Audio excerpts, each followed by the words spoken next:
Hello, everyone. I'm Matt Williamson. How are you? I'm recording this Monday afternoon. I've been on a lot of different forums talking about this game. I've done a lot of research. I've rewatched all those things. And oftentimes after a loss, I'm in a better mood about the state of the team. I can't say that I am, though, to be very honest with you. I have some serious concerns, obviously, especially the defensive side of the ball. As we always do for these day after podcasts from games, let's go through the snap counts. Out of a possible 63, Broderick, Frazier, Faltanu, McCormick, Rogers, they played every snap. And Metcalf, give him credit, is playing almost every snap nowadays. 59 out of 63 for him. 49 for Austin. This pecking order is becoming very clear. Warren, 39. Jonnu, 38. Pretty underwhelming, to be honest with you. Spencer Anderson played 35, and we know how that went, in that he was the extra guy. And then you replaced Siamalu, who also only lasted for 35 snaps. We're going to talk about that situation later in the week. Ramon Wilson, I mentioned the pecking order, is clearly the number 3 receiver now, 29 snaps, 29 for Washington, 27 for Freiermuth. Gainwell, 24. Skoranek, saw him a lot early with 11. And 1 for Keyshawn Williams, Connor Hayward, and Ryan McCullum, who I didn't realize came in the game. I really don't have any qualms with any of that, to be honest with you. The distributions of snaps for this game with an injury to Siamalu totally adds up to me. I don't really have a lot of qualms with that. And I do like that Ramon Wilson is stepping up. On defense, out of a possible 64, Porter, Queen, and Ramsey never left the field. Watt only left for 5. I'm not sure it'd be a terrible idea for him to leave for 15. I mean, that's not saying TJ don't let the door hit you on the way out. It's like, how about we just get higher quality snaps? Way too many for Chuck Clark, 56. And we kind of know why that happened. But if he's out there for a high percentage of snaps, it's not going to go particularly well. And I worry that that's something we might have to get kind of used to. Hayward played 53. Highsmith played 47. Peyton Wilson played 43. And actually, I think he was one of the only bright spots in the pass defense, to be honest with you. Benton, 41. 39 for Harmon. 32 for Slay. It's a heartbreaker. Only 28 for Elliott. And that's not looking good. I mean, when I'm recording this, we have not yet heard the official diagnosis, but I don't think it's going to go well.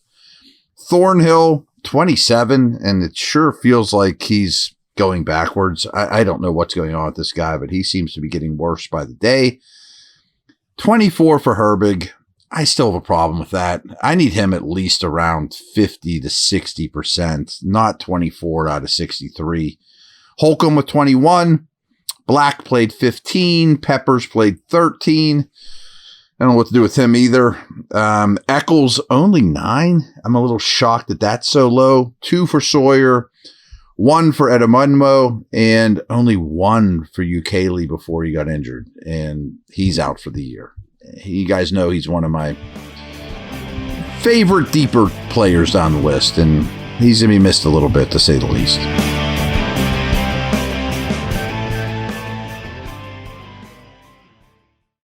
Football season's finally here. Time to check out the latest odds, futures, and win totals on the FanDuel Sportsbook. Think the Steelers are headed to the Super Bowl? Lock in your bets today. Whatever your game, FanDuel Sportsbook delivers the latest lines, futures, and specials, so you can join in on all the action. For those of you who are doing real work in construction, in a warehouse, if you're a mechanic, if you want reliable, comfortable gear to help you perform well on the job, Brunt Workwear's got you. They have waterproof boots, safety toe, soft toe, pull on, or lace up, whatever you need. You can wear them to work, and if they're not right for you, send them back. I don't know any other brand doing that. Brunt was tired of the workwear brands out there cutting corners. You work too hard to be stuck in uncomfortable boots that don't hold up. So they built something better. Boots that are insanely comfortable and built for any job site. And for a limited time, our listeners get $10 off. Just head to bruntworkwear.com. That's bruntworkwear.com and use our code DK Sports, all one word, all caps, DK Sports, and you're good to go. After your order, they'll ask you where you heard about Brunt. Do us a favor and tell them it was from my show. Thank you so much.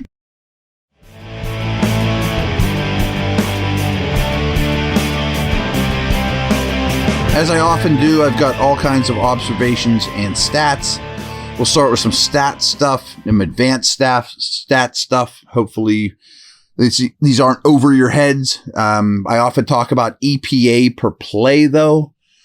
Every time the ball was snapped, the Packers did the equivalent of generating 0.28 points per snap, where the Steelers were at minus 1.7.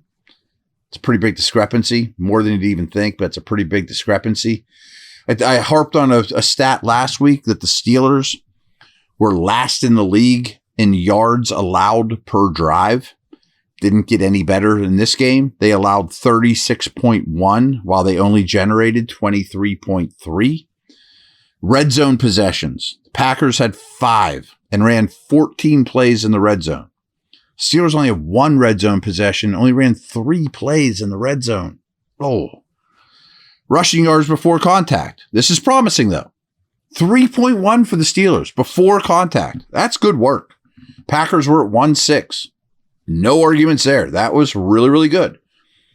After contact was also pretty equal, 2.1 to 2.0.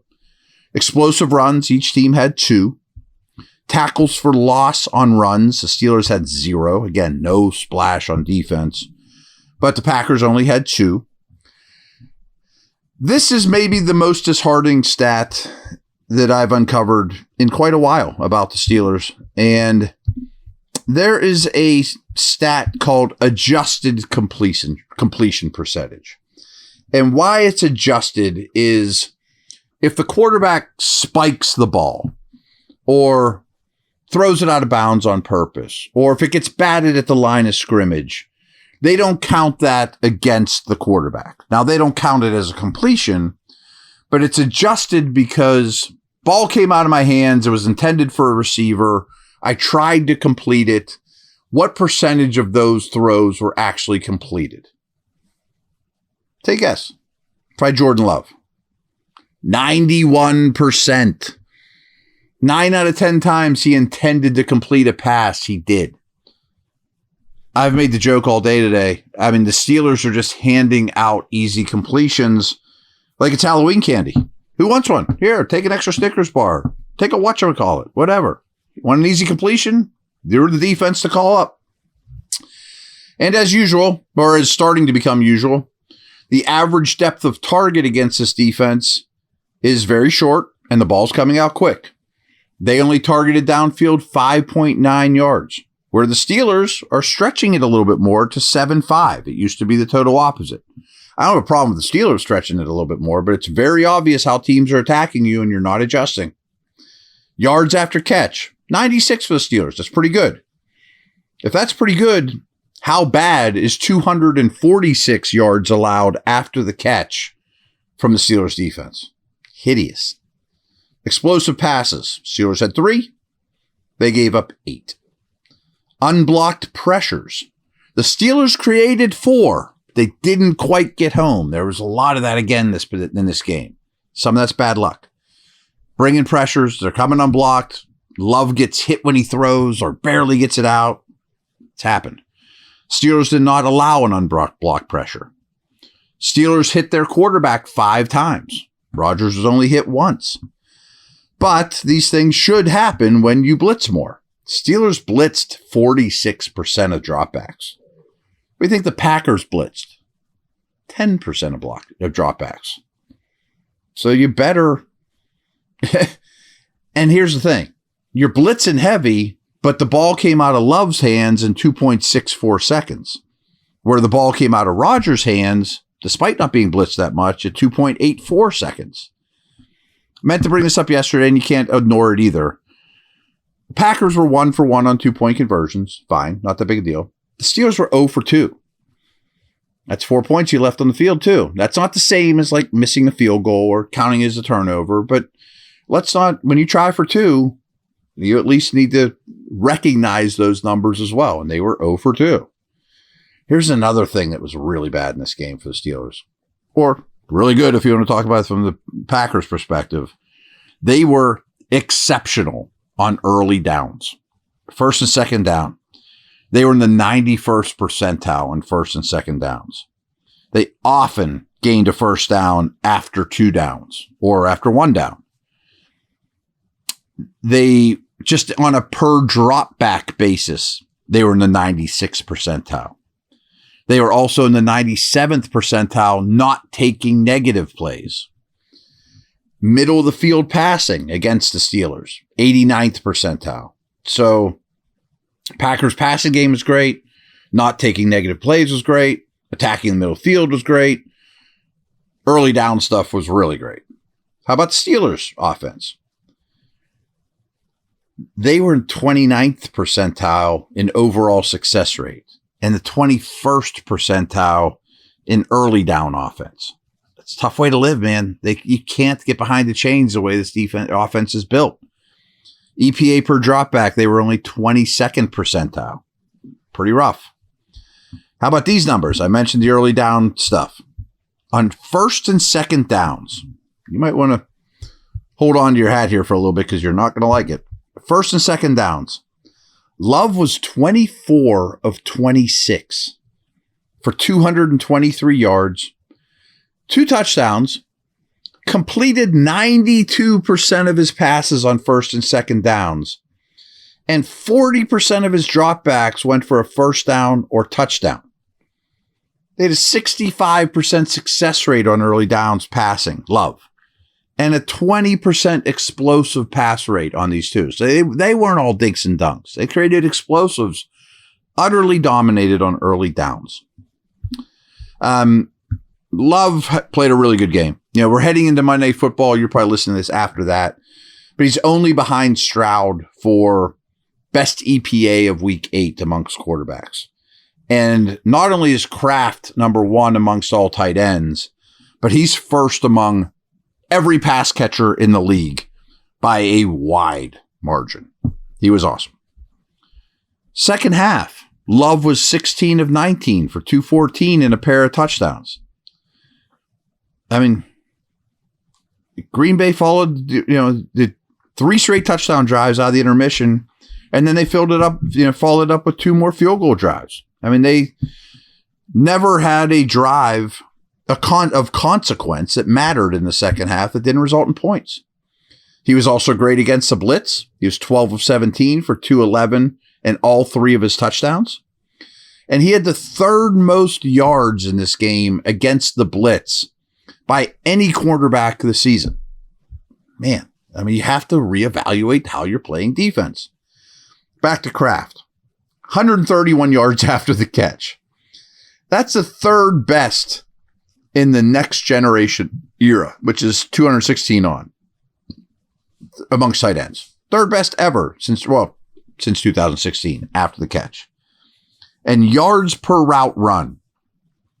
I always tell you, 2 yards per route run is a real quality performance by a wide receiver. He was a 2.8 for a tight end, which is like off the charts. And speaking of which, this is just a pure fantasy note, but the Steelers have allowed a top 10 fantasy tight end in 5 of their last 6 games. Hey, I can live with that with Kraft. But Fant, Fannin, Henry, Barner, these are the guys putting up big fantasy numbers against you in 5 of the last 6 games. Brutal. Talked about this a little yesterday, but the Steelers only possessed the ball for 10-24 in the second half. Man, that's rough. All right, now I got some just observations, player observations. I don't think any of us are thrilled with what TJ Watt's doing at the moment, but Zach Tom is a high-quality right tackle, and he played a very good game. But Watt was only held to 3 pressures on 33 pass rush attempts in week 8. He was chip blocked on 11 of his pass rushes. Okay, so Tom did get a lot of help. And this is his 5th game in which he was chip blocked on at least a quarter of his pass rushes. On the season, he's faced 88 chip blocks, which is 26 more than the next closest defender, 62 for Myles Garrett. And the Steelers have had a bye. So teams still fear Watt, guys. I'm a big believer in watching the tape and saying, what did the opposing defense or offense, how do they view your favorite team, Steelers? Well, they still fear Watt a lot, and he's getting a ton of chip blocks, which is a little different than a double team. That's usually a guy hitting you on the way out to his route. That's how teams are defending Watt. But the problem I have is now it's working. Didn't used to work as well before. I thought the first round pick, Harmon, tough night. I thought Peyton Wilson was really, as I mentioned before when we were talking snap counts, was really the only back seven coverage defenders, linebackers and defensive backs, that could probably hold his head high in coverage. So let me say that again. The back seven coverage player, Wilson to me is the only one that should be proud of how he played in this game. I thought Fautanu had a really good game. I thought Jones had a good game too. So the tackles played quite well. I mentioned Edgerrin Cooper, the linebacker for the Packers, in pregame, and I love him. Him and Kraft are two of my favorite young players in this league. He was kind of a superstar in this game too, as was Kraft. A couple other things. Ramon Wilson ran a route on 58% of the Steelers' dropbacks and was targeted on 24% of his routes. This is 2 weeks in a row that he's been running routes at a pretty high clip of the Steelers' dropbacks. So that's really promising. And obviously the production is following. I mentioned before with Jonnu Smith, he's leaving me a lot to be desired. As mentioned with the snap count stuff, you didn't hear Caleb Johnson's name once. Didn't play a single offensive snap for the second consecutive week. Yuck. And last couple things here. You know I'm big on explosive play differential, and we talked about it in terms of allowing way more explosive passes in this game than they created. For the season, run and pass combined, they've allowed 21 more explosive plays than they've created. It's really hard to win that way, guys. We'll leave it on a good note, kind of a good note. Williams, the punt returner, and Waitman, the punter, had good days. I like those guys. I like Boz too. So, the specialists, they were good. Now, you're not going to beat the Packers with good specialist play only. And some offense. All right, everyone. I'll be back tomorrow.